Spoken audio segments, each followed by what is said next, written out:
হতাশ না হওয়া। অনেকে আমরা নিরাশ হয়ে যাই, অনেক সময় হতাশ হয়ে যাই।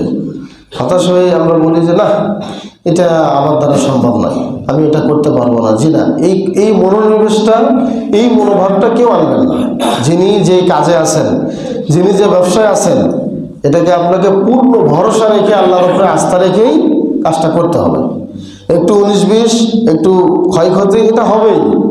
এটা না হলে আপনি আল্লাহকে চিনবেন না। আপনি সবসময় যদি ভালোর দিকেই থাকেন, তাহলে আপনি আল্লাহকে ভুলে যাবেন। এই জন্য আল্লাহ কিছু বিপদ দিবেন, কিছু ক্ষতি দিবেন, এর মাঝে যাতে আপনি আল্লাহকে স্মরণে রাখতে পারেন।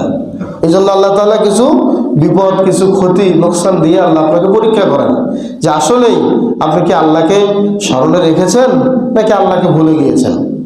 আসলে মনে রাখবেন, হতাশ হওয়া এটা পুরোপুরি শয়তানের একটা খেলা।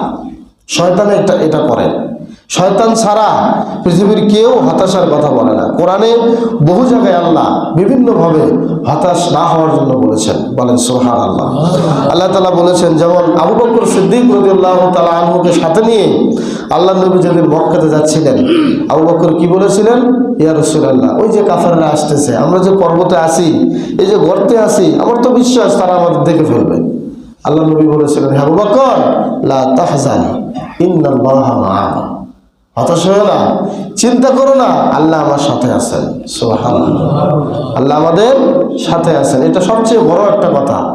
যে কোনোভাবেই, যে কোনো অবস্থাতে আপনি থাকেন না কেন, মনে রাখবেন এটা যে আল্লাহ আছেন একজন, আল্লাহ আমার সাথে আছেন। অন্য আয়াতে আল্লাহ তাআলা বলেছেন যে লা তাইআসু বির রাহিল্লাহ, তোমরা আল্লাহর রহমত থেকে নিরাশ হইও না, আল্লাহর দয়া থেকে নিরাশ হইও না।